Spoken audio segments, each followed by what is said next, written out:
Hemos querido comenzar por, durante todo el día vamos a ir viendo, analizando, destripando un poco todo aquello que afecta y sigue discriminando a las personas con diversidad funcional. Entonces hemos querido empezar por algo así como lo más gordo, lo más denso, que es la legislación. ¿Vale? Entonces, desde todos los análisis, las reivindicaciones que se hacen para tener una vida independiente, desde el año 2006 se consiguió que se aprobara la Convención de Naciones Unidas de los Derechos de las Personas con Diversidad Funcional o en situación de dependencia. España la ratifica, pero a día de hoy nos encontramos, por ejemplo, el año pasado, en 2023, cómo se sigue legislando en contra de esta convención y sin tenerla en cuenta a nivel de judicatura, ¿no? A nivel de derecho, de interpretación del derecho y también en las sentencias, como ha pasado también aquí a nivel autonómico. Para esta ponencia hemos considerado que era muy importante que estuviera ENIL, que es la entidad representativa y de reivindicación y también de vigilancia y control del cumplimiento de la Convención de la ONU a nivel europeo. Para ello está con nosotras Emma Strand, no sé si lo pronuncio como debe ser, y se le agradecemos muchísimo el esfuerzo de venir hasta aquí y bueno, darnos su análisis de un poco de todo lo que está ocurriendo a nivel estatal, a nivel europeo, con la legislación y no tener en cuenta nuestros derechos, nuestra vida digna y por lo tanto la convención. Tenemos también a Nuria Aparicio desde Solcom, la entidad de solidaridad comunitaria creada también desde el Movimiento de Vida Independiente para control, para este análisis y creación de, bueno, Solcom ha creado muchísimos informes, muchísimos estudios que denuncian este no cumplimiento de la Convención a nivel estatal y queríamos que estuvieran aquí también para poner sobre la mesa qué situación estamos a día de hoy. Y en un momentito llegará Ángela. Ángela viene desde Galicia y es la presidenta de la Federación de Vida Independiente a nivel estatal. Y también aportará este análisis de la legislación española. Bueno, pues sin más dilación vamos a empezar con Emma y después seguirá Nuria y cuando llegue Ángela se unirá. Yes. So, hi, my name is Emma Ostrand, and I'm very happy to be here today and to talk to you about personal assistance and specifically Sweden as a good practice example. Okay. Hola, buenos días. Soy Emma Astrand, estoy muy contenta de estar aquí para hablar con ustedes sobre asistencia personal y concretamente sobre Suecia y sus prácticas en este terreno. So I work as an international coordinator at STIL, and STIL is a member organization of INEL. Sí, yo trabajo como coordinadora internacional en STIL, que es una organización que forma parte de ENIL. So I'm here to represent both INEL and STIL today. And INEL is short for the European Network on Independent Living. Sí, represento ambas instituciones, por lo tanto, y ENIL es la sigla en inglés de European Network on Independent Living, Red Europea para la Vida Independiente. So we work with cross disability Trabajamos en diversidad funcional and we work with self-determination, self-representation, deinstitutionalization, choice and control for everyone, no matter the disabilities. Sí, y trabajamos también en estos otros elementos para todos, con independencia de su discapacidad, en autodeterminación, autorrepresentación, desinstitucionalización, elección y control.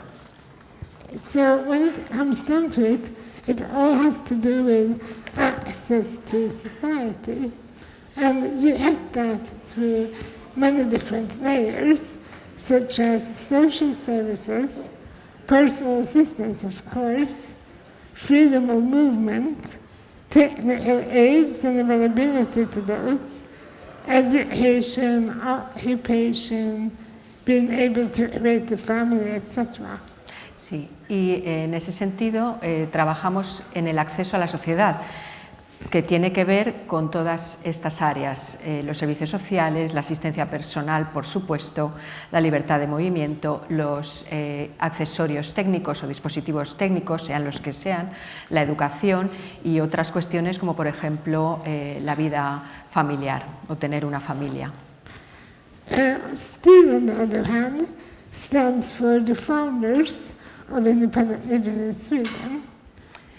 STIL, la otra organización, son los fundadores de la vida independiente en Suecia.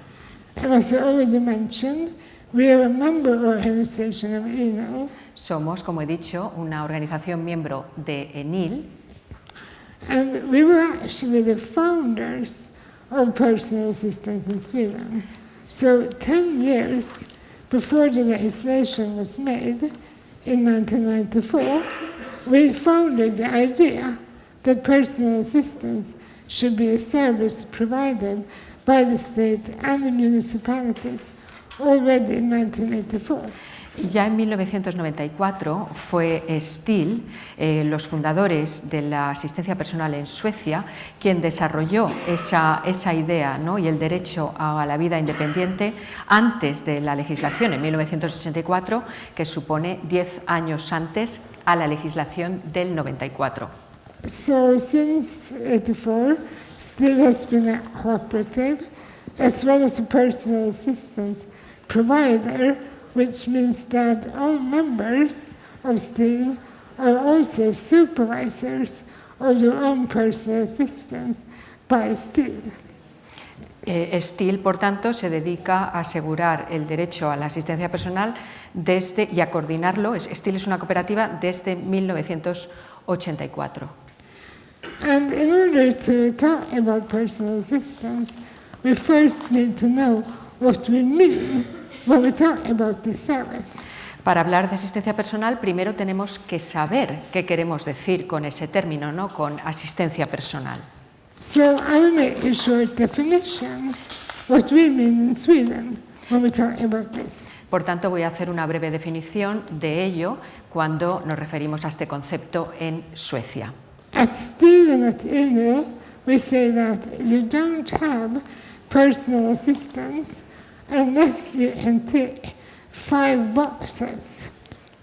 Sí, en Suecia decimos que para tener asistencia personal tienes que cumplir 5 requisitos, marcar 5 casillas. And these 5 boxes are the when, the where, the who, the what, and the how.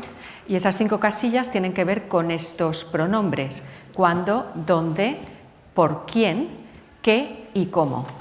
So you should be able to decide by yourself when a personal assistant should work for you. Para poder decidir por ti mismo cuándo debe trabajar para ti un asistente personal, Where the assistance should be provided, dónde se debe proporcionar la asistencia, who should assist you, quién te tiene que asistir, with what, con qué and how it should be done. y cómo debe realizarse. So the things that differs personal assistance from other services is the self-determination, the range, and the sustainability. Lo que diferencia la asistencia personal a otros servicios es la autodeterminación, el rango y la sostenibilidad. So the self-determination has to do with the fact that the personal assistance is tied to you, to the person who uses it. En cuanto a la autodeterminación, es lo que constituye la asistencia personal, en este caso es el hecho de que está vinculada a ti. La asistencia personal o el asistente personal está relacionado y vinculado con la persona. And this is to do with the 5 boxes as well. Y esto está relacionado de nuevo con esas 5 casillas. The range, on the other hand, has to do with where the assistance is available. It should be available both in assistance as well as in society. El cómo y el cuándo hace referencia también a la disponibilidad de la asistencia. Cuándo está disponible y cómo se hace disponible esa asistencia. This means that you should be able to take care of your personal hygiene and your health. Esto significa que tienes que ser capaz de poder atender tu salud personal, tu higiene personal, But also to be able to look after your home and wash your clothes and cook meals. cuidar de la casa, lavar la ropa, cocinar las comidas. You should also be able to work and to have an occupation, get an education, take part of leisure activities and be part of organizations. Y también que debes ser capaz de poder trabajar, de tener una ocupación, de realizar las actividades relacionadas con el ocio. And of course, you should be able to go to Valencia. Y por supuesto, tienes que ser capaz también de poder venir a Valencia. This also has to do with sustainability. Y esto a su vez está relacionado también con la sostenibilidad. You need to be able to feel safe in your life, and you need to be able to plan ahead and have a future. Tienes que sentirte segura o seguro en tu vida, poder prever y planificar tu futuro, sentirte seguro en tu hogar. Without personal assistance, I wouldn't be able to move or to date or maybe start a family or have a job at all. Sin una asistencia personal yo no podría moverme, trabajar, tener una familia. This is what differs personal assistance from institutionalized solutions. Eso es lo que diferencia la asistencia personal de otros servicios institucionalizados. And this is also tied to the UNCRPD, of course. Y esto está relacionado, por supuesto, con la Convención de las Naciones Unidas. Article 19, as I'm sure you know all about, is about living independently and being included in the community. El artículo 19 hace referencia a la vida independiente y a la inclusión en la comunidad. And General Hammond, number 5 to Article 19, defines personal assistance as a user-led support as well as a tool for independent living. El comentario número 5 general define la asistencia personal como el apoyo liderado por el usuario como herramienta para la vida independiente. The legislation concerning both the UNCRPD and personal assistance, it differs all over Europe. La legislación relacionada con la Convención de las Naciones Unidas y la asistencia personal difiere por toda Europa. In some countries, personal assistance is more of a lottery, so it's based on luck, whether you make the draw and get the right to the service. En algunos países podríamos decir que la asistencia personal es como una especie de lotería, ¿no? Que está basada en tu fortuna, en la suerte, ¿no? Que puedas tener al entrar en una especie de sorteo. In other countries, they are still using institutions, and they are even using reinstitutionalization as a solution for people with disabilities. En otros países la situación está mucho más centrada en la institucionalización e reinstitucionalización de las personas que necesitan asistencia personal. So as you can see, there are many countries in Europe where disabled people hold unrecognized legal capacities. Y luego hay muchos países en los que las personas con discapacidad no tienen reconocidas capacidades legales, jurídicas. But I will talk more now about Sweden as a good practice example, since even if we have yet to make the UN CRPD into law, we are actually using the definitions made in the general comment number 1 in order to use the personal assistance service. Hoy me voy a centrar más en Suecia como un ejemplo de buenas prácticas, incluso aunque no tengamos desplegado totalmente todos los aspectos de la Convención, pero sí que en mi país usamos y aplicamos la definición que he mencionado en el comentario número 5 de la Convención.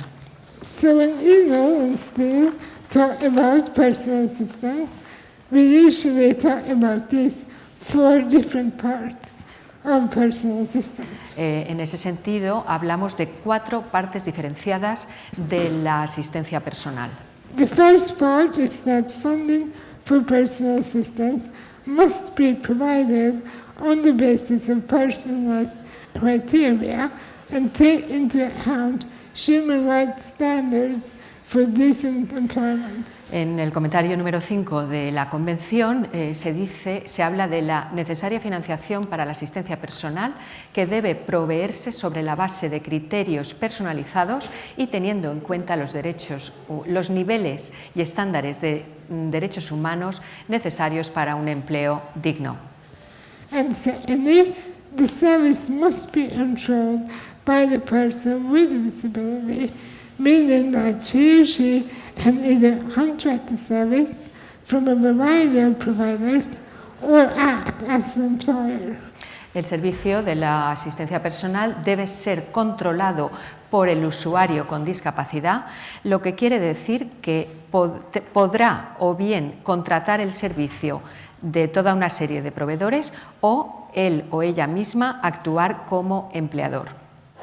And thirdly, personal assistance is a one-to-one relationship, meaning that I'm not here beside me, she only works for me. Y el punto número 3, la asistencia personal, es una relación 1 a 1, lo que significa que Ana, que está sentada aquí conmigo, solo trabaja para mí. And fourthly, self-management of the service must be provided, meaning that control of personal assistance can be exercised through supported decision-making, but it has to be the individual who's in center at all times. Sí, y el punto número 4 habla del automanejo, de la autogestión de la provisión del servicio.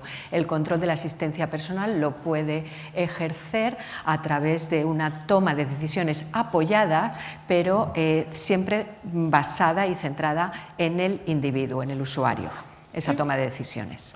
In order to understand Sweden a bit more, we need to look at some numbers, and I apologize that these are slightly old numbers. Sí, para comprender el entorno sueco es importante entender también algunas cifras y me disculpo porque algunas de esas cifras están un poco desfasadas ya. So in March 2023, about 18,000 people were granted personal assistance in Sweden. En marzo de 2023, 18.130 personas recibieron asistencia personal, se les aprobó la otorgación de asistencia personal en Suecia. About 13,000 of them opted from the Swedish Social Insurance Agency, which is on a state level. Sí, de esas personas, 13.335 lo recibieron de la Agencia de Seguridad Social Sueca, que es una agencia nacional. Yeah, and about 4,700 opted from the municipalities. Y unas 4.700 recibieron esa asistencia de los municipios, de los ayuntamientos. approximately 17.7% receive personal assistance straight from the municipality. Aproximadamente el 17,7% reciben asistencia personal directamente del ayuntamiento, whereas 71% use private companies. mientras que el 71% utiliza empresas privadas. Only 5.8% use cooperatives such as Steel, Solo el 5,8% utilizan cooperativas como Steel and about 3.4%, me included, employ their own personal assistants. y luego el 3,4%, yo incluida, emplean a sus asistentes personales de manera directa. So the flat rate amount of personal assistance, that is the amount of money you had paid every hour in order to keep the service, was in 2023 332.60 Swedish krona, which is about 28.86 euro an hour. Podríamos decir que la cantidad media o la tarifa media de asistencia personal en 2023 fue el coste de 332,60 coronas suecas. El equivalente lo tenemos en euros, el 28,86. Yes, and this may sound like a lot of money, but it's actually not, since it should have costs like salary, administration, education if needed, as well as all other costs of your assistance. Si tenemos en cuenta esta cantidad, la verdad es que no es mucho porque cubre todos los aspectos relacionados, esa tarifa por hora cubre pues desde el salario, la administración, la educación, así como otros costes relacionados con la asistencia.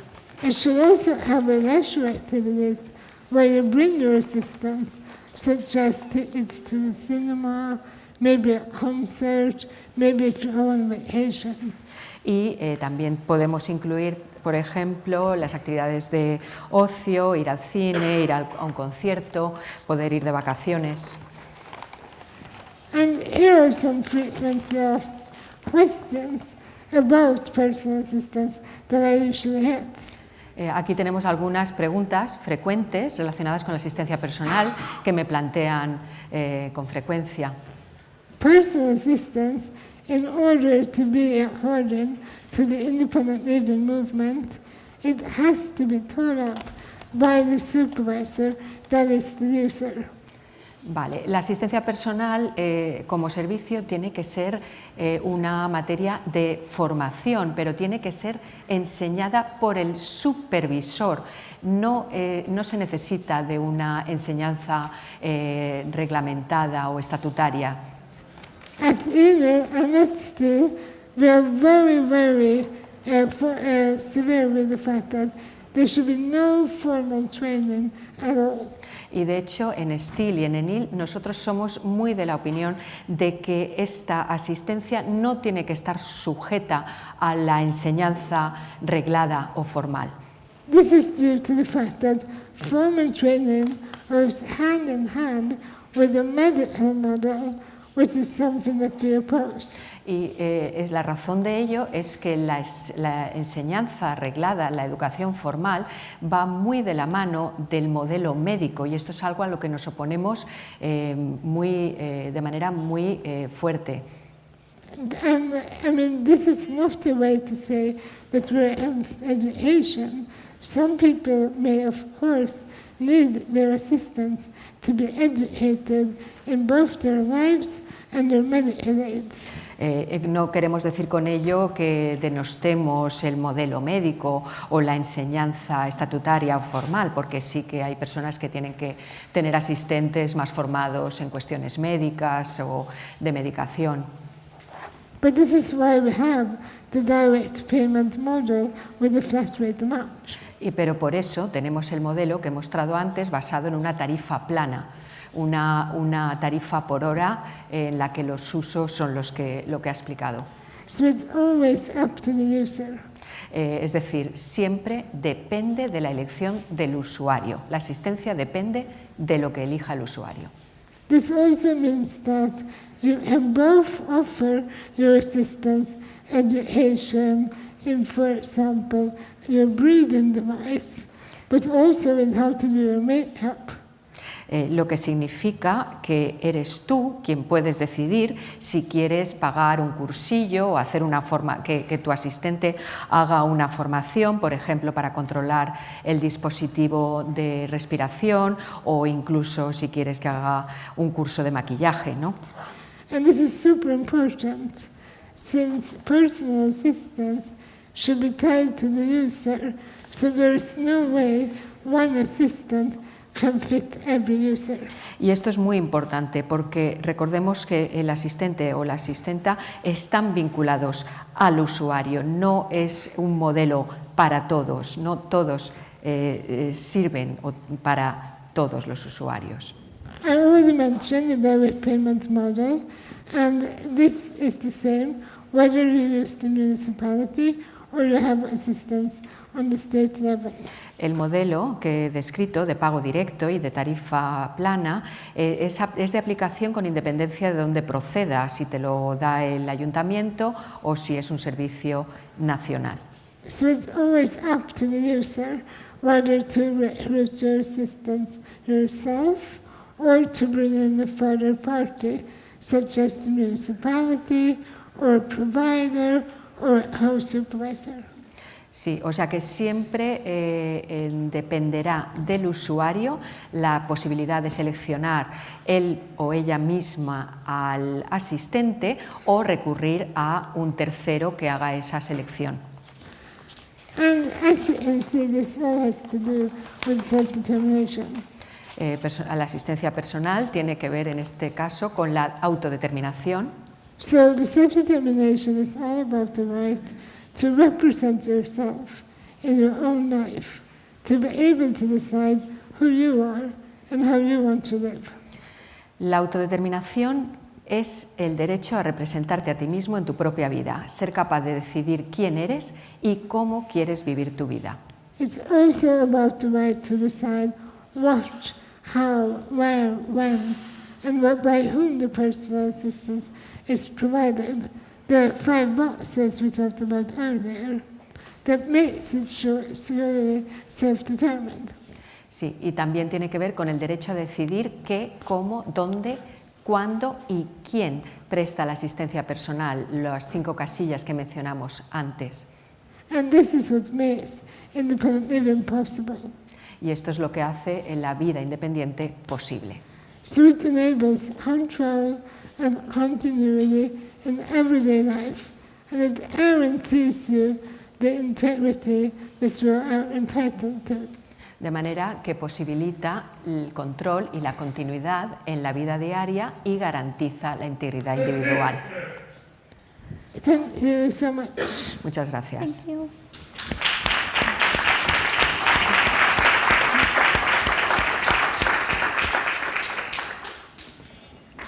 Muchas gracias, Emma. Ahora, después de la intervención de Nuria, si tenemos preguntas, ¿vale? Nuria, cuando quieras. Vale, era por si podía. ¿Necesitas la mesa? Sí, pues Emma, please. Te pongo la mesa en Le movemos la mesa.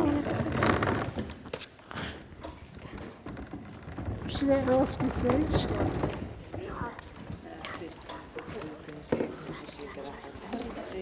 Okay.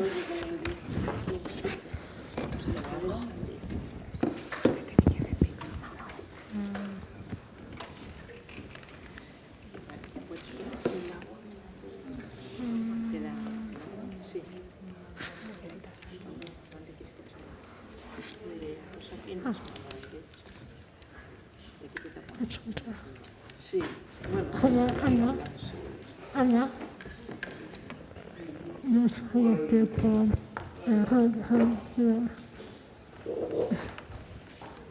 Pues nada, hola, buenos días a todos. Agradecer en primer lugar vuestra presencia aquí en estas jornadas y agradecer a Rosa y a Vicobal la invitación a Solcom para hablaros un poco de la legislación española y cómo se adecúa a la Convención de los Derechos de las Personas con Discapacidad. La Convención de los Derechos de las Personas con Discapacidad de 2006 fue ratificada por España en el año 2008, así como su protocolo facultativo. ¿Y esto qué significa? Que va a formar parte a todos los efectos del ordenamiento jurídico español. Esto está refrendado en nuestra Constitución española en el artículo 96.1, donde dice que los tratados internacionales válidamente celebrados, una vez publicados oficialmente en España, formarán parte del ordenamiento jurídico interno. Las convenciones, una vez que son ratificadas por los distintos países, adquieren una fuerza vinculante legislativa respecto a los países que los han firmado. Y esto también tiene una cabida en nuestra Constitución en el artículo 10.2.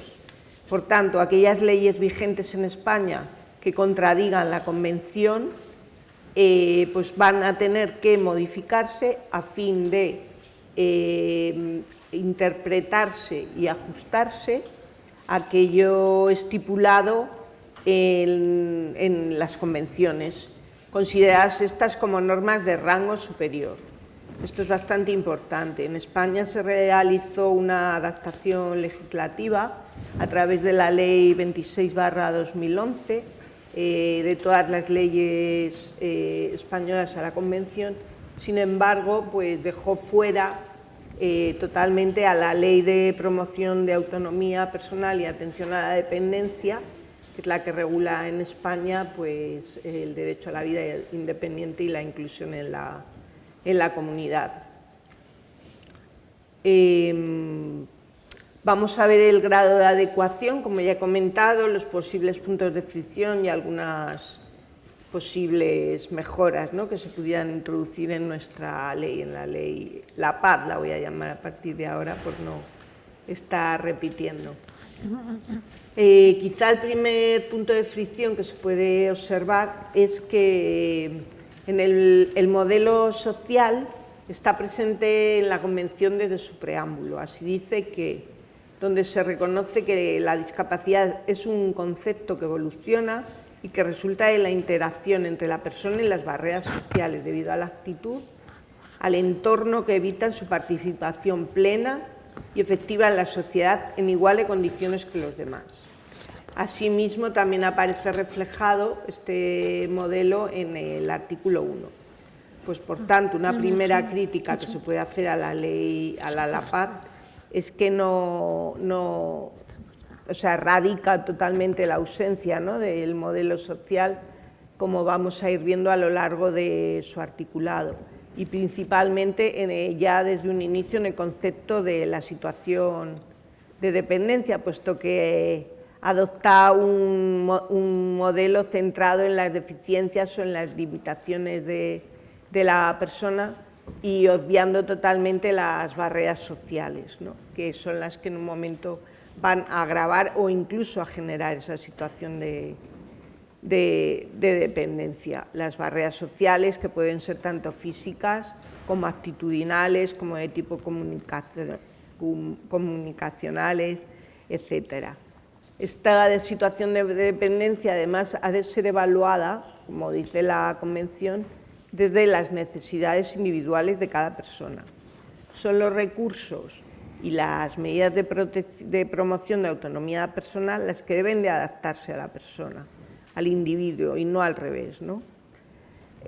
Cada uno de los dos textos legales, por tanto, va a partir de premisas y paradigmas muy diferentes, y esto va a tener la repercusión de que se va a ver desarrollado a lo largo de sus respectivos articulados. Por tanto, la Convención se va a mover bajo los principios del modelo social y de vida independiente, y la LAPAD y sus desarrollos reglamentarios se van a mover todavía en el modelo anacrónico de la médico rehabilitador. Lo que justifica la Convención es que no deberíamos centrarnos en una situación de dependencia que dependa de la pertenencia a un colectivo, como pueden ser personas mayores, personas con diversidad funcional, etcétera, sino que más bien la situación de dependencia no se trata de que las personas sean dependientes o independientes o de que les afecte de una forma permanente o temporal, sino que se encuentren en una etapa de su vida donde las barreras hagan que tengan una pérdida de autonomía de forma que necesiten apoyos y para realizar las actividades de su vida diaria pues necesiten esa ayuda, ¿no? Esos apoyos. Este modelo médico rehabilitador se va a seguir viendo, por ejemplo, en el artículo 21 de la ley, donde regula el servicio de prevención en las situaciones de dependencia. Este servicio, bajo el modelo médico rehabilitador, pues obviamente se va a volver a centrar en las limitaciones de la persona y lo que se va a enfocar es a disminuir o erradicar pues esas limitaciones personales mediante pues servicios de prevención, de rehabilitación, de medidas saludables, etcétera. Si se hubiera hecho conforme al modelo social de la Convención, pues la prevención abarcaría más bien tendencias que erradicaran aquellas barreras sociales que no permiten al individuo desenvolverse, es decir, se centrarían, por ejemplo, en garantizar el principio de la accesibilidad universal. Esto aquí tendría una cabida concreta en la ley, porque, por ejemplo, en la disposición adicional tercera de la PAD nos habla del servicio de una ayuda para el acceso a tecnologías de apoyo a dispositivos técnicos, como puede ser domótica, robótica, etcétera, ¿no? Sin embargo, la condiciona que la administración pública disponga de presupuestos, es decir, no está contemplada como un derecho subjetivo, sino que está a expensas de subvenciones graciables que en un momento puedan existir o no. Por lo tanto, una sugerencia sería que se estableciera dentro del catálogo de servicios y prestaciones de la LAPAD y de esa manera fuera un derecho, ¿no? Pasar a formar un derecho. Seguimos observando también en la forma de valoración y determinación del grado de dependencia cómo de nuevo influye el enfoque médico rehabilitador que tiene la LAPAD. El necesitar, tal como se evalúa o se valora hoy en día el grado de dependencia, una vez al día, 2 veces al día o de forma más continuada, ayuda o apoyo para las actividades de la vida diaria, no se orienta, como dice la Convención, a la valoración de las horas de asistencia necesarias individualmente para hacer viable un proyecto vital de cada persona, sino que se limita a puntuar las deficiencias funcionales que tiene esa persona, ¿no? Circunscrito además a las actividades básicas de la vida diaria, sin tener por otro lado en cuenta todo lo que sería el contexto o las barreras sociales a las que se enfrenta esa persona, el contexto social que puede incidir desde que dónde vive esa persona, si trabaja, si estudia, si tiene familia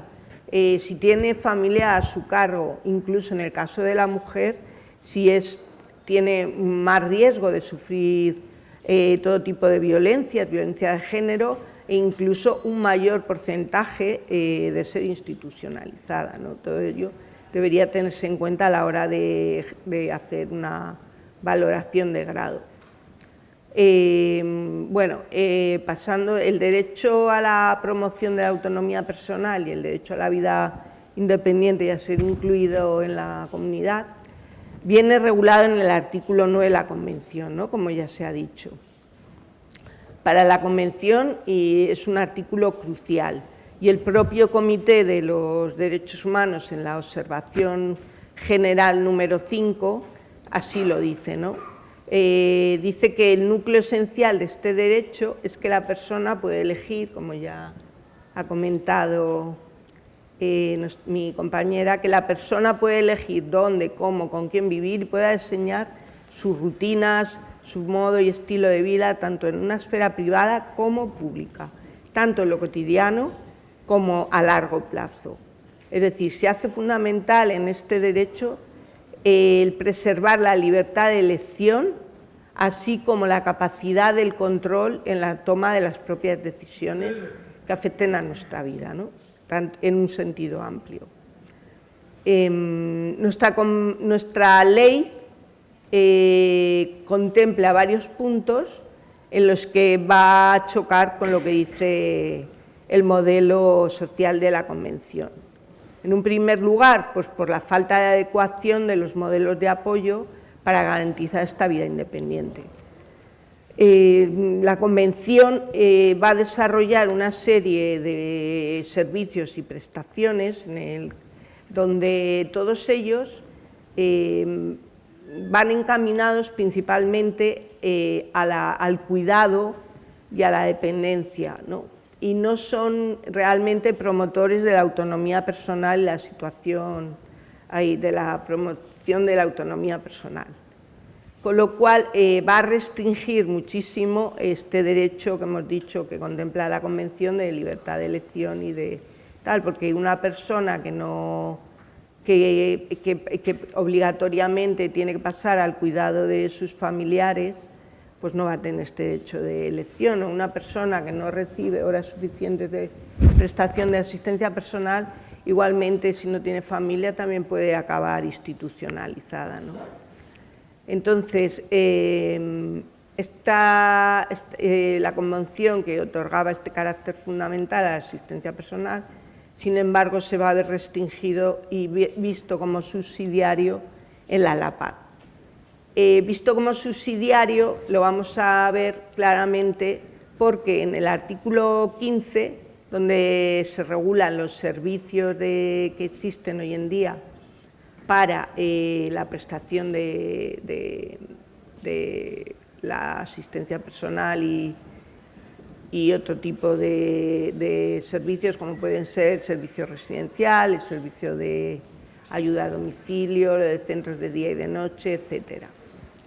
Además, existen tres tipos de prestaciones económicas, como es la prestación económica vinculada al servicio, la prestación económica para cuidados por familiares no profesionales en el entorno del hogar y la prestación de asistencia personal. El propio artículo que regula las prestaciones va a decir que en el artículo 14.2 que los servicios del artículo 15 tendrán un carácter prioritario. Además, contempla que las prestaciones, o sea, la prestación de asistencia personal va a ser incompatible con el resto de prestaciones, salvo de la ya aludida el servicio de prevención y la teleasistencia. Con estos artículos nos está demostrando de nuevo la LAPAD que va a otorgar un carácter subsidiario y restrictivo al derecho a la asistencia personal, lo cual pues de nuevo contradice la Convención. También se observa en contra de la Convención y en nuestra ley la ausencia de asignaciones presupuestarias y marcos jurídicos adecuados para la prestación de este apoyo personalizado y asistencia personal. La cuantía máxima actualmente de las prestaciones económicas que existe en las diferentes reglamentaciones de las comunidades autónomas normalmente no sirve para cubrir las horas que necesita una persona para desarrollar su proyecto de vida, porque las cuantías máximas vienen siendo de alrededor de 700, 800 euros. Esto sin contar el que influye la capacidad económica del usuario, la cual haría falta de restar, ¿no? Por tanto, se observa que tanto el desarrollo reglamentario de la Ley de Dependencia como la ley pues están orientados a la simple supervivencia de quienes más necesitan horas de asistencia personal y también a perpetuar el rol de la mujer como cuidadores informales. También en contra de la Convención pues existe una falta de estrategias y planes a la hora de desinstitucionalizar a las personas con diversidad funcional y porque vemos que se siguen continuando las inversiones en la prestación de cuidados en instituciones. Es decir, un sistema que da una gran importancia, como el nuestro, a la institucionalización, está en clara contraposición con el artículo 19.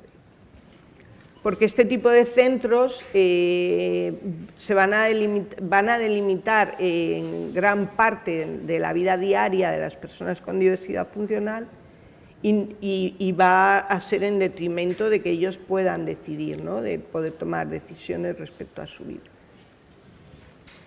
En el artículo 3.1 de la PAD dice que la permanencia de las situaciones, la permanencia de las personas en situación de dependencia, siempre que sea posible, será en el entorno en el que desarrollen su vida. ¿Qué pasa? Que esto parece a priori que está en conveniencia con la Convención, pero el hecho de dejar siempre que sea posible va a otorgar una cobertura jurídica a la posibilidad de la institucionalización. Actualmente se ha aprobado una estrategia estatal para la desinstitucionalización. Esta estrategia estatal para un nuevo modelo de cuidados en la comunidad la contemplan como un proceso que se desarrollará entre los años 2024 y 2030. Lo que decimos nosotros es que mientras se despliega esta estrategia y se promueve el tránsito hacia un modelo de cuidados más acorde con los derechos humanos, y además de alguna forma se determina la prohibición de la institucionalización de una manera más explícita, habría que garantizar a todas las personas con diversidad funcional la libertad real de poder elegir entre los diversos servicios institucionalizadores o los apoyos a una vida independiente, ¿no? Esta, entre comillas, libertad de elección parece bastante complicada cuando todas las administraciones públicas están derivando unos mayores presupuestos al hecho de la atención o al servicio residencial que a lo que es la promoción o de la asistencia personal, con lo cual pues resulta bastante complicado el poder elegir. Luego hay unas ideas erróneas, ¿no?, en lo que se supone que es la forma de vivir de manera independiente en la comunidad. Esta concepción errónea viene muy delimitada por el hecho de las actividades básicas de la vida diaria, que surge en determinados artículos de nuestra LAPAD.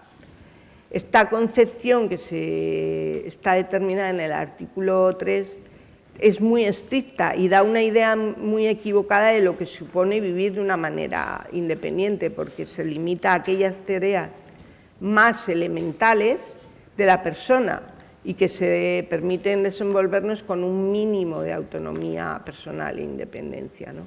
Sí que es verdad que en muchas comunidades autónomas sus desarrollos reglamentarios ya han ampliado el ámbito de estas actividades básicas de la vida diaria, permitiendo también el acceso al ocio, a la vida en comunidad, a la participación social, a desplazamientos fuera del hogar, a tener el apoyo para la actividad laboral, para el empleo, para la participación en la vida comunitaria, etc.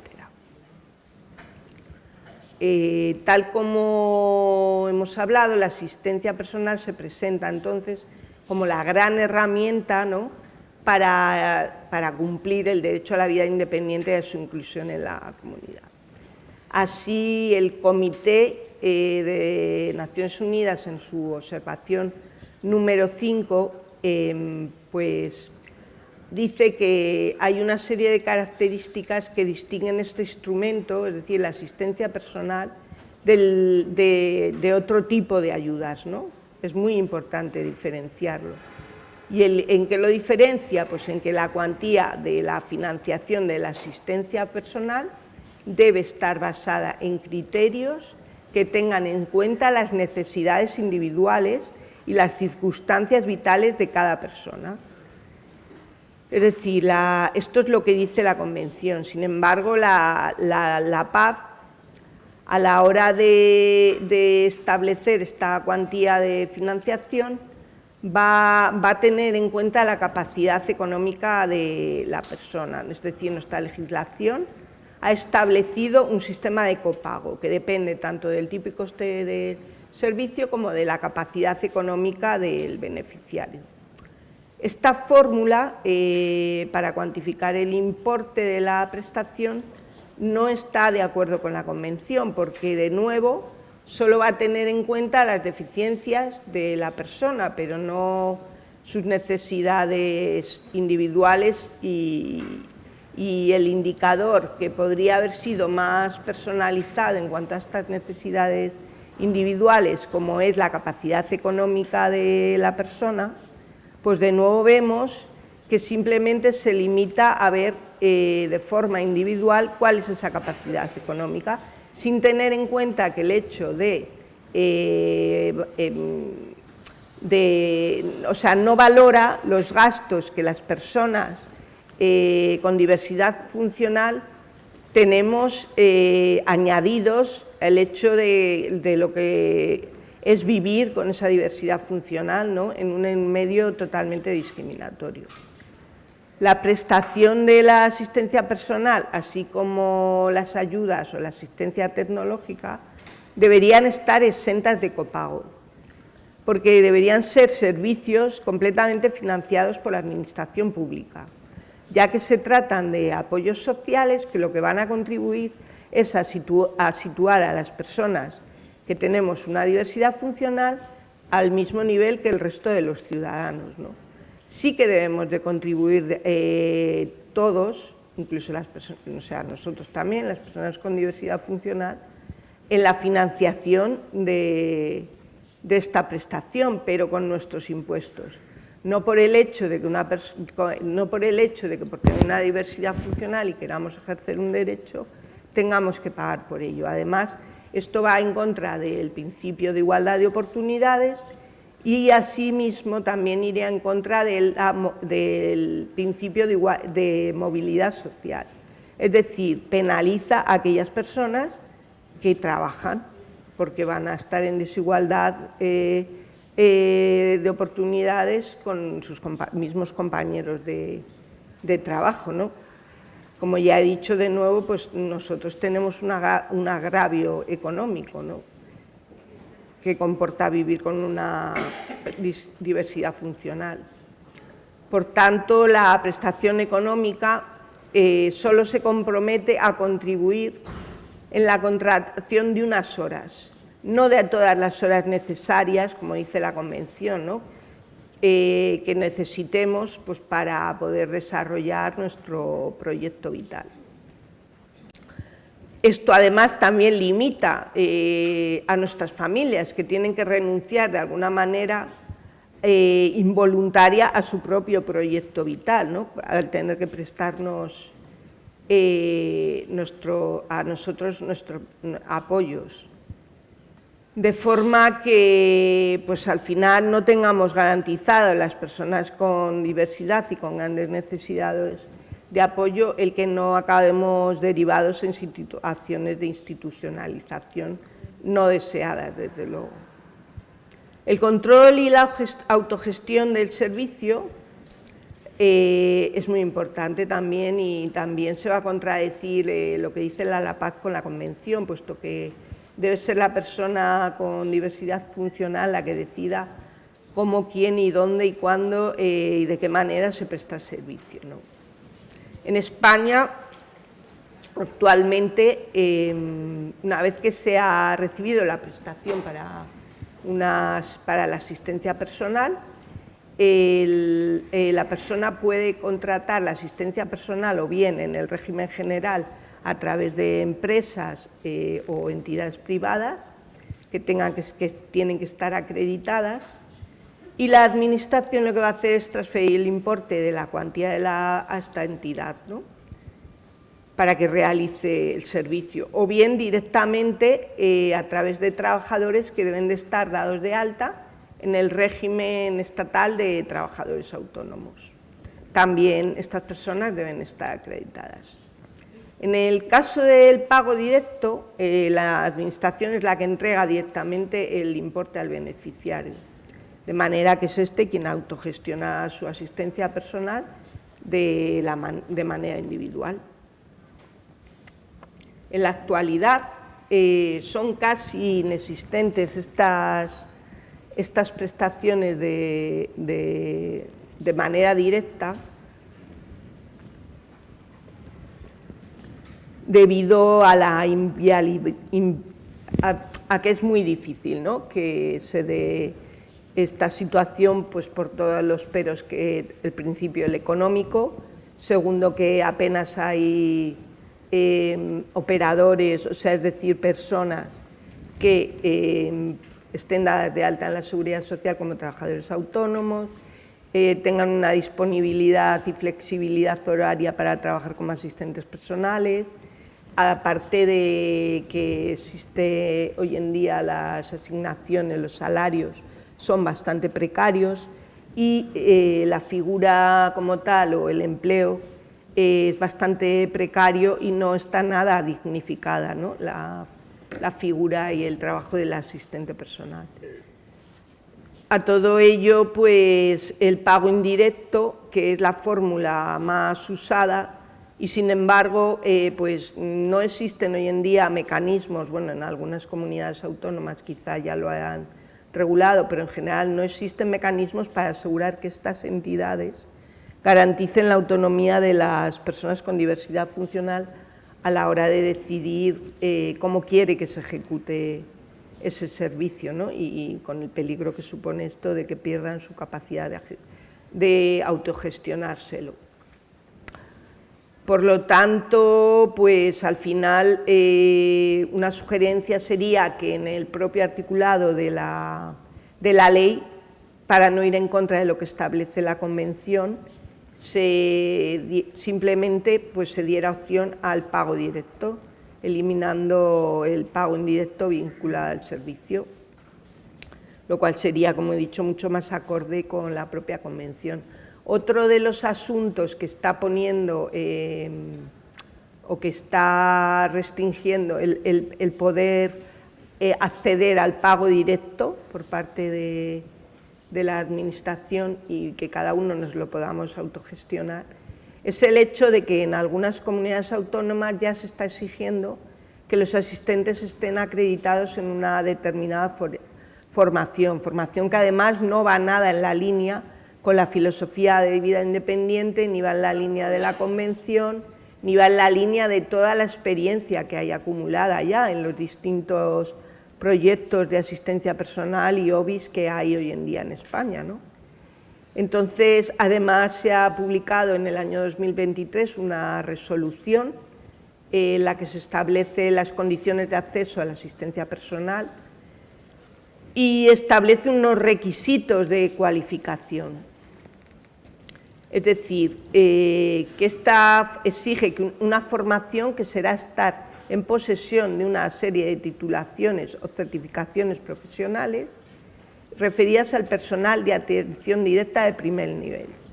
Esta atención normalmente va a ser una atención sociosanitaria, con lo cual volvemos a recaer en que no está nada enfocada al tema de los derechos humanos. La Convención y la propia observación número 5 dice que los asistentes personales deben ser contratados, capacitados y supervisados por las personas que reciben la asistencia. Entre otros puntos, también dice que debido a la naturaleza de este servicio, los usuarios de asistencia personal deben poder decidir quién les brinda el apoyo. También dice la observación que el concepto de asistencia personal en el que la persona con diversidad funcional no ejerce plenamente la libre determinación y el autocontrol no se ajusta al artículo 19. Por tanto, la información requerida en la resolución contradice la misma naturaleza de la asistencia personal, pone nuevas barreras y trabas administrativas al poder acceder a la prestación de asistencia personal y se considera que no debería ser requisito. Simplemente una formación básica de unas 50 horas basada en aprender pues, lo que es la filosofía de vida independiente, una formación básica que se pueda desarrollar o que se pueda hacer una vez que se ha contratado el servicio, ¿no? Para que de esa forma no nos delimite a la hora de acceder a esta asistencia. Por otro lado, hay que tener muy en cuenta las desigualdades territoriales y la falta de equidad que existe actualmente en la legislación española. La ley no es equitativa en los diferentes ámbitos de España. La dependencia de la financiación autonómica y tal y como está articulado hoy en día la legislación española en el sistema de competencias que deriva la asistencia social a las comunidades autónomas, hace que se hayan generado un montón de desigualdades en el acceso a la asistencia personal, vulnerando de nuevo el artículo 5 de la Convención, donde nos habla del principio de no discriminación. Estas desigualdades territoriales afectan tanto a las dificultades procedimentales para acceder a la asistencia personal, cuanto al alcance de la prestación mínima. Pues se han regulado diversidad de diferencias entre las administraciones. Unas permiten la convalidación entre las prestaciones y servicios, otras proporcionan unos presupuestos mínimos, a partir de ahí contará la capacidad económica de propia persona con diversidad funcional, etcétera. Aparte que estas desigualdades territoriales lo que hace es que dificulta también el que el sistema sea verdaderamente universal, como dice la Convención, ¿no?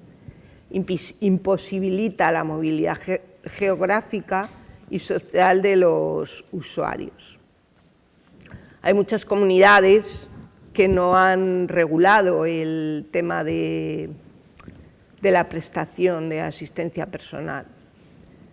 Se trata ahora un poco de igualar a través de la resolución que he mencionado anteriormente, el exigir unas condiciones mínimas que sean igual para todos los territorios estatales. Lo que pasa es que esta resolución es de carácter administrativo y los decretos o reglamentos que establecen las comunidades autónomas pues tienen un carácter normativo superior, con lo cual pues no sé muy bien cómo se va a articular, ¿no?, esa unificación. Por otro lado, y muy importante, me parece que en esta ley, en la ley de promoción para la asistencia personal, falta el enfoque no se contempla para nada la perspectiva de género, ¿no? Ignora la realidad de las mujeres, tanto cuidadoras como la realidad de las mujeres con diversidad funcional, que somos objeto de cuidados, pero también somos cuidadoras, podemos tener familia y podemos tener familiares de los que cuidar, ¿no? Esto que muchas veces se ignora totalmente, pues aquí en la ley se ha vuelto a ignorar. Se debería haber incluido una especificidad de las mujeres con diversidad funcional, ya que por un lado somos las principales personas en atender por esta ley. Existen franjas de edad donde los números de las mujeres que están institucionalizadas a día de hoy son bastante superiores a los varones con diversidad funcional. y además generando sinergias con el Pacto de Estado contra la Violencia de Género, se hace necesario también regular esta figura de la asistencia personal en la ley, en el ámbito de la violencia contra las mujeres con diversidad funcional y como un instrumento para erradicar su institucionalización.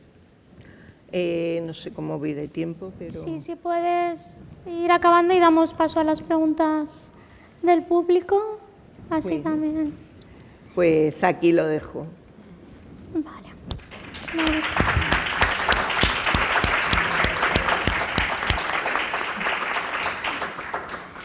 Bien, pues después de estas dos exposiciones abrimos al público dudas, preguntas.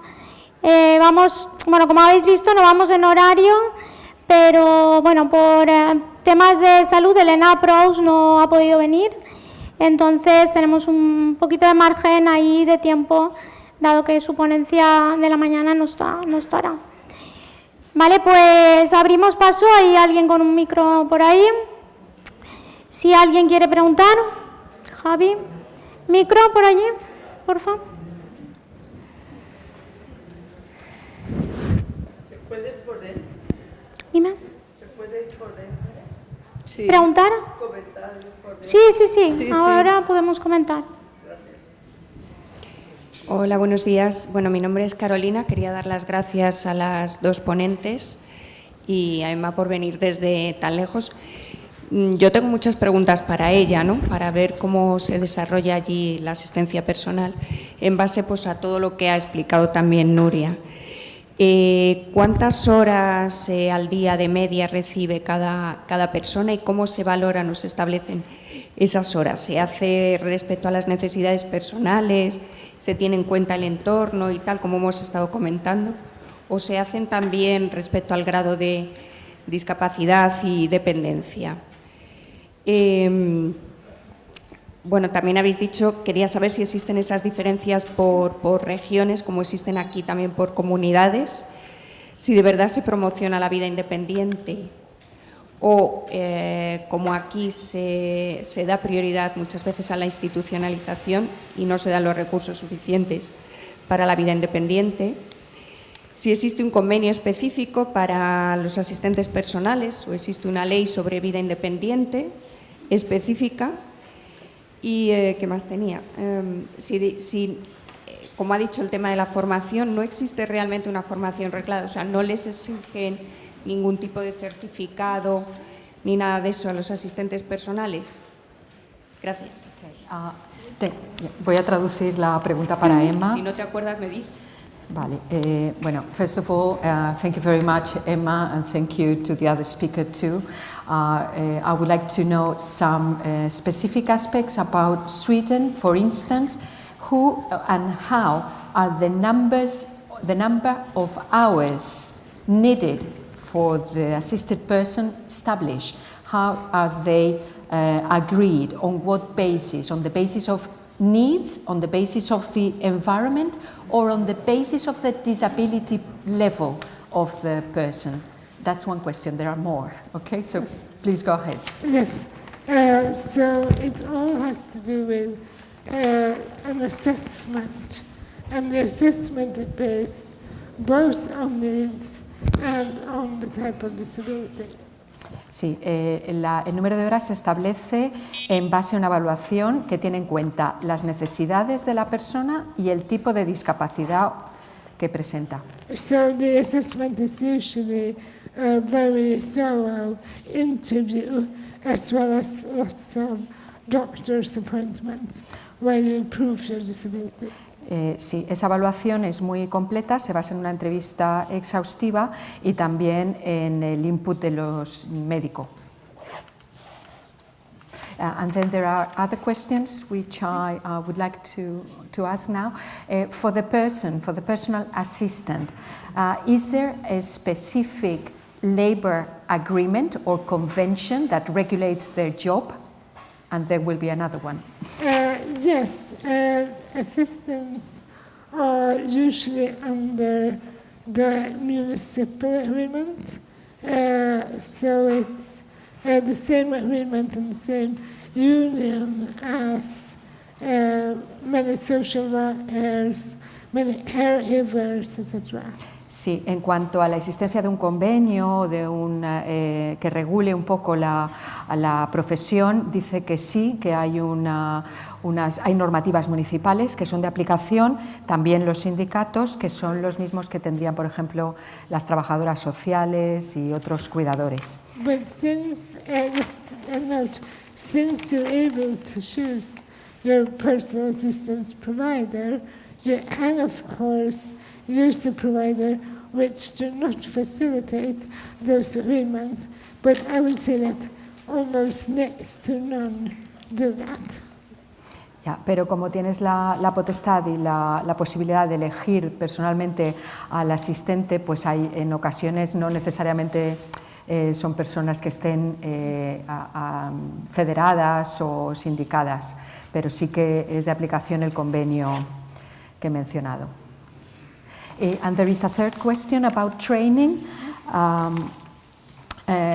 If you defend informal education versus formal training, they are not required to have a diploma, a certificate, nothing? No, nothing.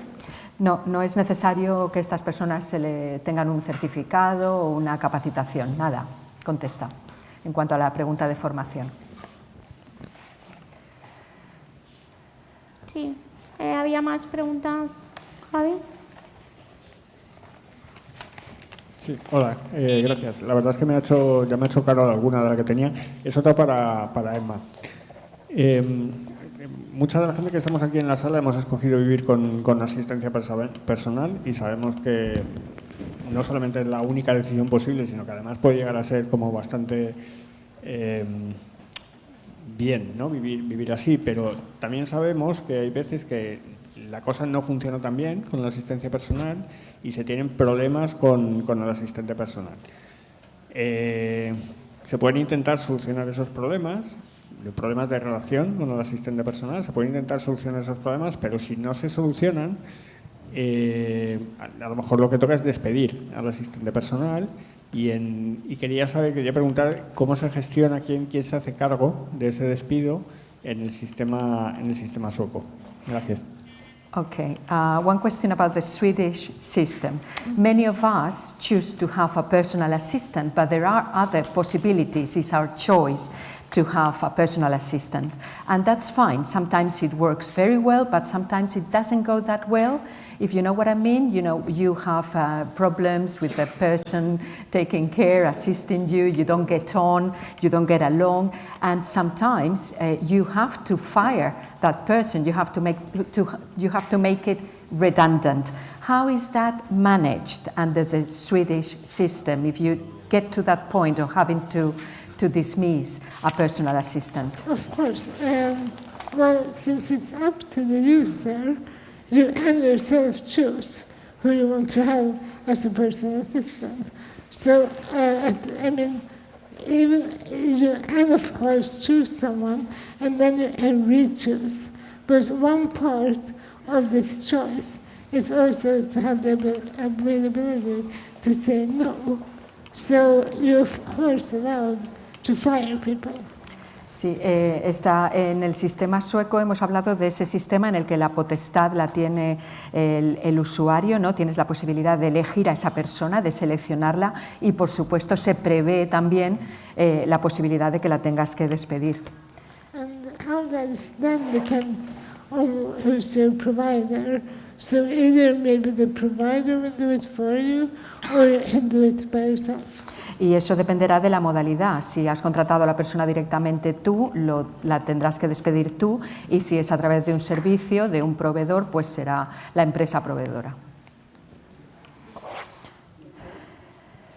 Sí, estaba ella primero.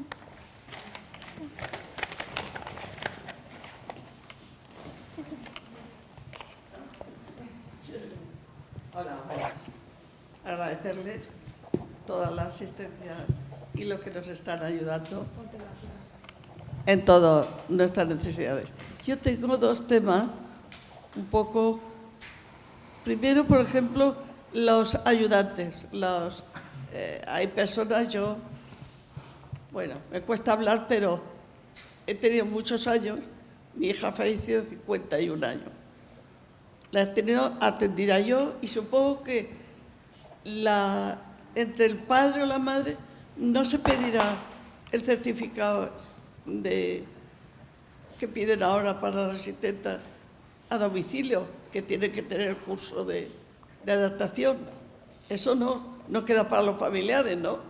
No, Ok. no, es que la asistencia personal no va dentro, una persona de asistencia personal no puede ser alguien de la familia. Entonces eso es cuidador familiar, es diferente, no es la misma.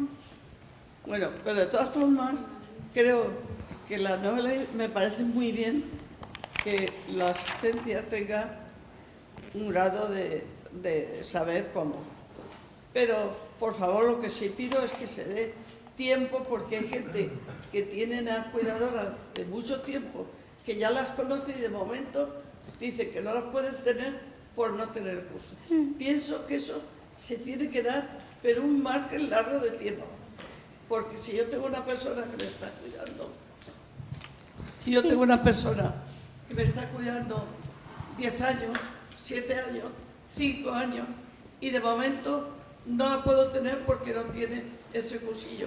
Esa persona me conoce mejor que cualquiera que vaya a venir. Den margen, tiempo, pero más que suficiente para que esta persona le dé tiempo a hacer cursos y no vaya todo como la ley de integración escolar, que se hizo de golpe y fue mal mano. Claro, eso es lo que se reivindica, que dentro de la asistencia personal se puede elegir a alguien sin formación o que la puedas formar tú misma, como tú has dicho, porque es la persona que te conoce y puedes transmitir lo que necesitas. Claro, es que yo veo que el personal está intranquilo, me lo van a quitar, no lo van a quitar. Y quiero, por favor, algo muy especial. Actualmente en algunas comunidades autónomas se está haciendo una convalidación de experiencia por formación, es decir, una persona que lleva trabajando un número de años, como dice usted, Muy bien. Pues se pueda convalidar esa formación por esa experiencia, Certificaciones. por esa habilitación que están pidiendo de formación. Y también en la resolución que pide esta formación también contempla una excepción, ¿no? Y dice que las comunidades autónomas también podrán habilitar unos cursos o una experiencia de menos horas hasta que se desarrolle realmente el certificado de profesionalidad del asistente personal, Muy que bien. todavía no está. Pero se Entonces, tiene sí que... sí que existen estos procesos, con lo cual, de todas formas, pues es lo que estamos reclamando todos los activistas, ¿no? Que esto no puede ser. Espero que se tenga en cuenta porque hay Por muchísima supuesto. gente que ha creado una inseguridad Sí. de personas que están tan a gusto y que dicen, no vas a poder estar porque me exigen esto. Exacto.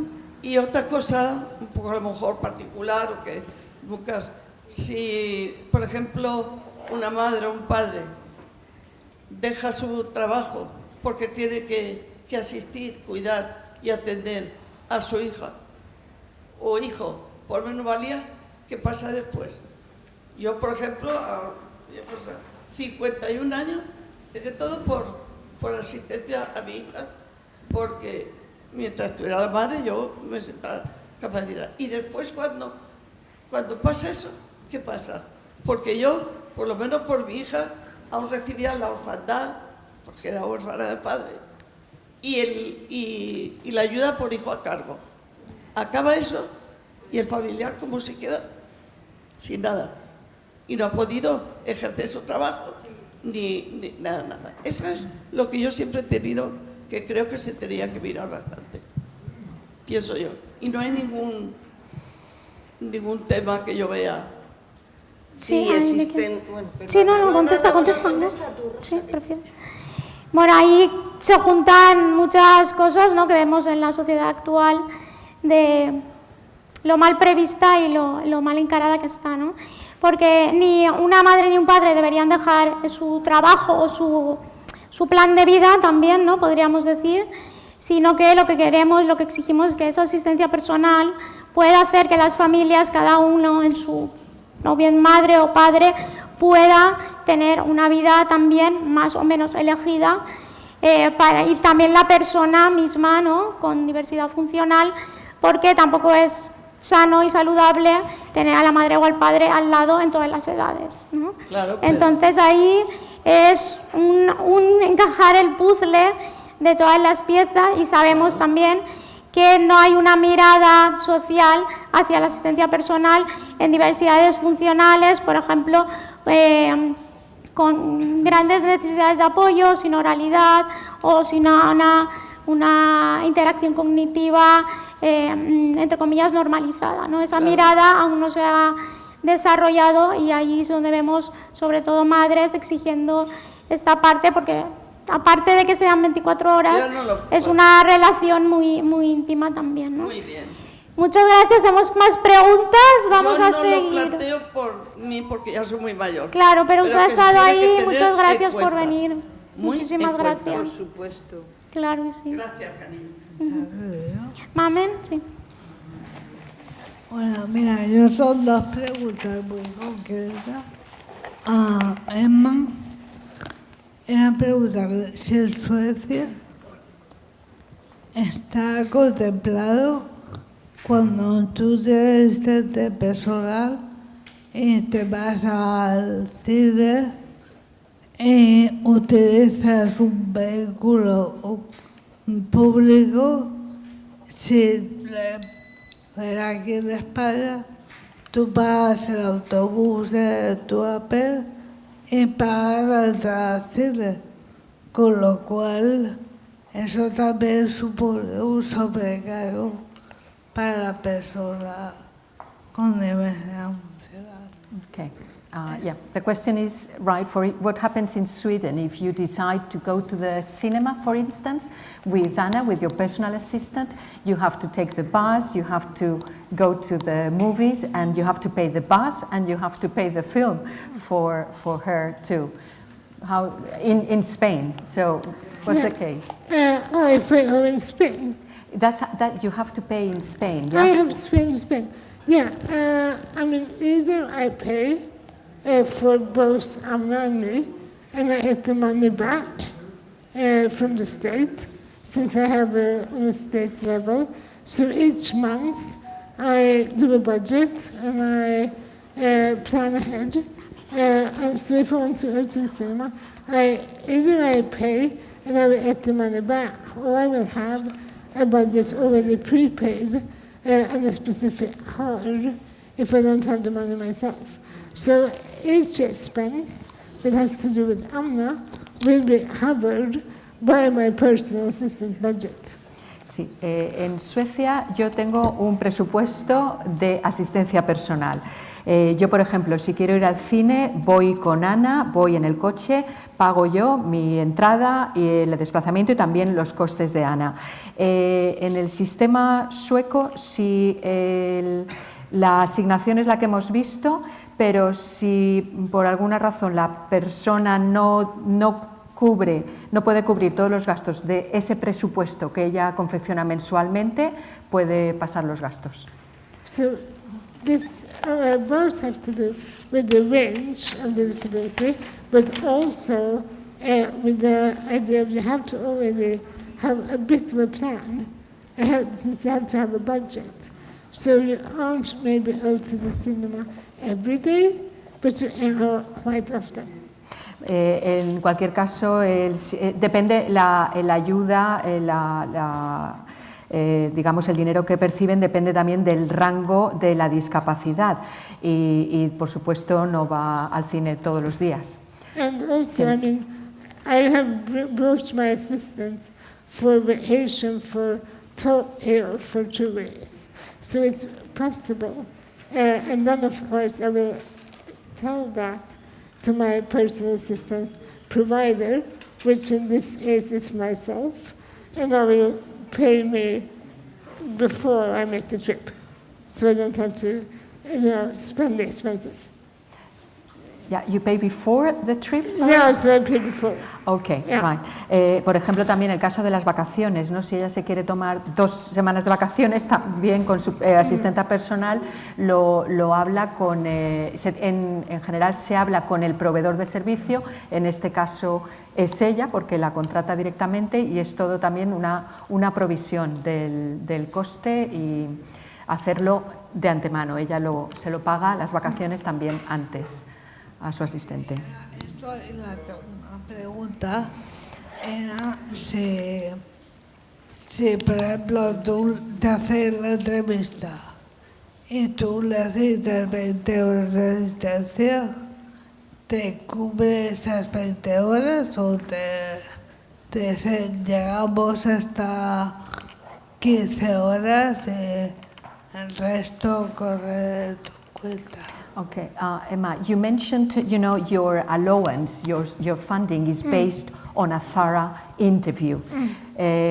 Right, who determines is 20 hours, 15 hours? If you are giving just 15 hours worth of flat rate, what happens with the rest? Do you pay for the rest yourself out of your own money? No one pays for themselves since it's too expensive.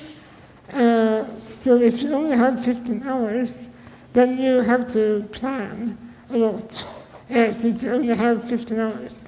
And the interview is usually made by the Swedish Social Insurance Agency. But if you have less than 20 hours a week, you will end up with the municipality. And then you will have a new assessment with the municipality. Ok, vale. Nadie paga directamente de su bolsillo los servicios que son muy caros.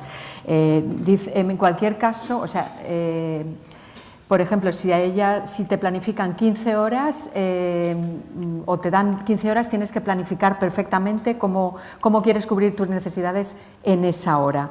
La entrevista, en cualquier caso, dice que la hace la Agencia de Seguridad Social sueca, pero también hay posibilidad, por ejemplo, de complementar 20 horas adicionales a la semana con el ayuntamiento. O sea, hay posibilidades de suplementar el resultado de la entrevista con los servicios locales. And if you get too few hours, you can of course object to the decision, but many people don't really dare to do that since it's so hard to get personal assistance nowadays in Sweden. Además, también puedes apelar la resolución. Si tú consideras que te dan pocas horas, puedes apelar, pero como es algo tan complicado, dice que prácticamente nadie pues apela las decisiones, porque es muy difícil tener la asistencia personal. Y Emma, ¿cuántas horas máximas os pueden conceder? How many hours maximum can you be given? I think the maximum amount must be 48 hours a day, like double assistance. Sí, 48. 48 hours double, a day. sí, okay. El máximo son 48 horas diarias, doble asistencia. Dos asistentes. Vale, hay una pregunta también por detrás. Mamen, rápido. Yo quiero, me voy a Suecia.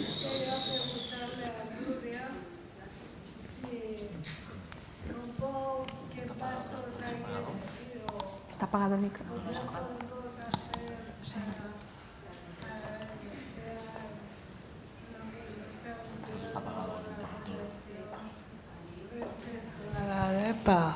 Que no oigo porque estoy sola.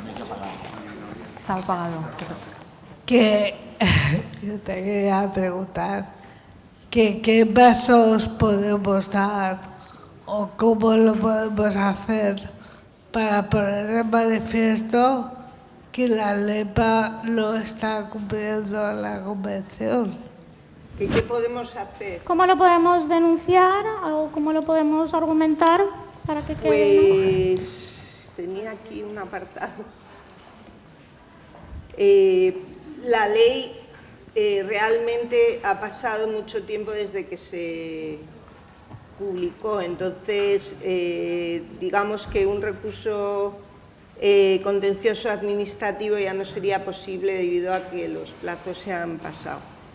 Sin embargo, como he comentado al principio, sí que existe la posibilidad de un recurso de oficio, que se llama, que lo que permite a la Administración pública es revisar sus propios actos a solicitud del interesado y declarar la nulidad de aquellos actos o leyes que vulneran la Constitución o que vulneran la Convención, porque deben de adaptarse a ella, ¿no?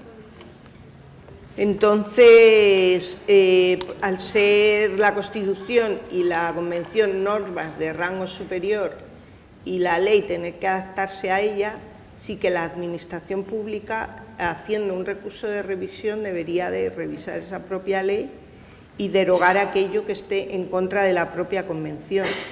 Esto, como he dicho, se establece en el artículo, me parece que es en el 96.1, sí, dice que el precepto constitucional establece que los tratados internacionales válidamente celebrados, una vez publicados oficialmente en España, como es el caso de la Convención, formarán parte del ordenamiento jurídico y sus disposiciones solo podrán ser derogadas, modificadas o suspendidas en la forma prevista en los propios tratados o de acuerdo con las normas generales del derecho internacional. O sea, que sería a través de un recurso de revisión. ¿Cómo? Sí, individualmente, quiero decir, si lo puede poner alguna asociación o alguna persona individual. Yo creo que puede ser o... de ambas maneras. También existe la posibilidad, como hizo Solcom con el tema de la educación inclusiva, ya que España, además de ratificar la Convención, ratificó su protocolo facultativo. Esto lo que permite es hacer quejas individuales o grupales o de una asociación directamente al Comité de Derechos de las Personas, que es el órgano que se encarga de supervisar la Convención, ¿no? Entonces se puede hacer una denuncia. En el caso de Solcom la hizo bajo el artículo 6, que ahí tienes que demostrar que existe una violación grave y sistemática de un derecho en particular de la Convención. Esto lo hicimos en educación inclusiva, pero también cabe la posibilidad de hacerlo en relación al derecho de la vida independiente y promoción de la asistencia personal. Sí que tienes que demostrar que es un patrón que se repite en general en muchas personas, presentar evidencias, etc. Y luego el comité viene a investigar a España. Esto es un proceso largo, pero se puede hacer. A ver, había una pregunta ahí en medio. No, antes había una chica detrás y vamos a pasar a la otra mesa porque es tarde. Y luego estabas... Es que detrás había una chica hace rato. ¿Estabas tú antes, Amparo? Vale. Pues dale. Sí, Amparo. Ah, que no tienes el micro, perdón. Sí, mira, mi pregunta era para Emma. Acércame nomás. Emma, en tu país, si una persona tiene X horas, pero cae enferma, como por ejemplo un resfriado, que entonces ya necesitas más horas para que te ayuden a mocarte y a cambiar y a beber más, ¿es fácil, es factible que te aumenten las horas para 4 o 5 semanas, que lo hacen rápido para pagar si necesitas más horas? Emma, in Sweden, imagine you fall sick, you have a cold and you need more hours to be covered. How can you deal with that? Is it easy? Do you get more hours given to you for care, or for 4 or 5 weeks if you are ill and you need to have more care? It's kind of hard since you need to meet up with your assessor and you have to have a new meeting. But usually, if you have quite an extensive disability, you will have the right in your assessment to have a few extra hours in those cases. But it depends on the assessment. Sí, esto depende mucho también de la evaluación. Por ejemplo, normalmente si eres un gran discapacitado, queda ya registrado en esa evaluación esa posibilidad de horas extra en caso de estar constipado o en caso de una enfermedad. Está previsto y según el nivel también de discapacidad, pero si sucede también puedes tener una reunión con el evaluador y hablarlo puntualmente. But also, if you have a budget and if you have saved up some money in your assistant budget, then you can usually cover those extra hours by that. En cualquier caso, si tú tienes controlado y hecho un buen presupuesto de tu asistencia personal con el dinero que te dan, normalmente esa financiación que te dan te cubriría ese sobrecoste en caso de enfermedad. Bien, pues muchísimas gracias. Vamos a hacer el cambio de ponentes porque vamos ahora, ya nos hemos sobrepasado de tiempo. Vale. Vamos, se prepara Felipe, Benito para subir, Javi, Antonio, Ángela.